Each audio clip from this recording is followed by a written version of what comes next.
ওনারা বেকুন কেন আসন? আসসালামু আলাইকুম। আশা করি যে যেনটা আসন ভালো আসন। তো আজকে আছাট গে বাসা লইনি আই হলি যা লাইনতাম আইগে গুই এনে সবসময় বাজি শুদ্ধ ভাষা হতা হয়, তো মাঝে মধ্যে কিন্তু নিজের ভাষার মধ্যে হতা হইনি রাখতেও খুব ভালো লাগে।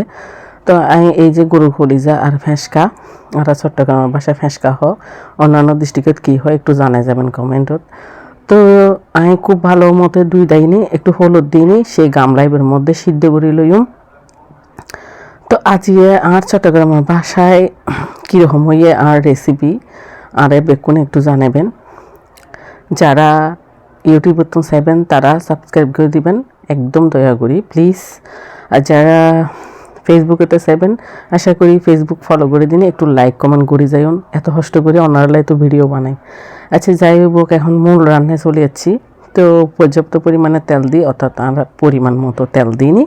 আমি একটু গোটা মশলা আগে দিদির অর্থাৎ তেজপাতা, রং, এলাচ, দারচিনি, বেকিন আছে, বেকিন একটু ধুয়ে নিয়ে দিয়ে দিলাম আর একটু ভাজা করে নিই। এখন পেঁয়াজ পেস্ট দিদির অর্থাৎ পেঁয়াজ পিসা আর কি। তো একটু নাড়ি চাড়িয়ে নিয়ে এবার রসুন বাটা আর বাটাও দিদির আদা বাটা। তো রসুন বাটা, আদা বাটা, পেঁয়াজ বাটা আমি একটু বেশি করে দিলাম, কেন জানি না আর হলিজা ফেঁসকা এগিন রাঁধিলি গাছটে গন্ধ লাগে, তো এগিনের পরিমাণ একটু বাড়াই দিলে কিন্তু গন্ধের পরিমাণ একটু কম লাগে। তো একটু হাঁচা ভাব যাবে গেলে আর কি, একটু কাঁচা ভাব যাইলে গুই খাইতেও খুব মজা। বেগ রাঁধুনি আফুরাই এখন জানে এগিন হই না হন লাভ নাই।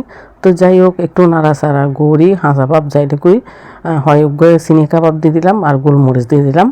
এরপরে হলুদ গুঁড়ো, মরিচ গুঁড়ো, ধনিয়ার গুঁড়ো দিয়ে নিয়ে আবারও ভালো মতো একটু নাড়ি চাড়ি হালকা একটু গরম পানি দিয়ে একটু ভালো মতো হসাই লইম। একটু ভালো মতো হসাই লইলে রান্নার স্বাদ দ্বিগুণ বাড়ি যায়, প্রত্যেকে জানে। আর সবসময় রান্নার মধ্যে ঠান্ডা পানি নদিনী গরম পানি দিলে রান্না খুব তাড়াতাড়ি হয়ে যায়। তো যাই হোক এখন ভালো মতো হসাই নিয়ে এখন দিয়ে দিলাম সেই কলিজা, অর্থাৎ যেগি নাই করি লাকি। আচ্ছা কলিজা খায় কলিজা হইলছে আর চট্টগ্রামের বাসন মেয়েদের হদে হইলছে, ঠিক আছে না? তাইলে আর পর্যাপ্ত পরিমাণে যেটা আর হইলছে গিন ওই গিয়ে গুই আমি একটু নাড়ি সারি চাইলাম দে হ্যাঁ আর একদম উপযুক্ত সময় ওই গিয়ে গুই আর মশলা আছে এই বইদের রাঁধুনি মাংসের মশলা এবার সব সময় ব্যাগ রান্নার মেয়েদের দিতে খুব পছন্দ করি। তো এই তো আর রাঁধুনি মশলা দিই আর একদম পারফেক্ট হয়ে গিয়ে গুই।